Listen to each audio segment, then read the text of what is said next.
Orthopaedic సర్జన్ని కలవక ముందు if we're feeling pain in shoulders, so can we approach a physiotherapist?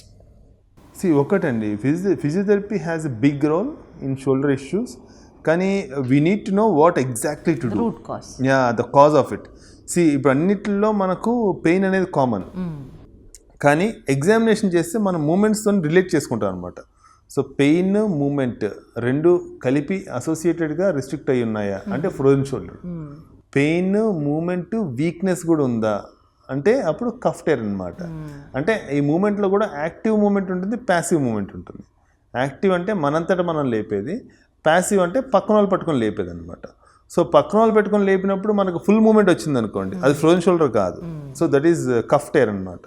అలా కాకుండా పక్కన వాళ్ళు పెట్టి లేపినా సరే మనకు మూమెంట్ రాలేదు, అక్కడితో ఆగిపోయింది అంటే కనుక so both active and passive movements పోయినాయి, అది ఫ్రోజన్ షోల్డర్. ఇలాగ ప్రాపర్గా మన అంటే ఒక డయాగ్నోసిస్ మనకి ఎగ్జామ్ చేస్తే సగం డయాగ్నోస్ వచ్చేస్తుంది. ఇఫ్ రిక్వైర్డ్ ఒక స్కాన్ చేస్తాం, చేసుకొని చూసుకుంటాం. సో అందుకని మన అంటే ఫిజియోథెరపిస్ట్లోకి వెళ్తే ఎలా ఉంటుందంటే it's just like throwing a dot in blindly.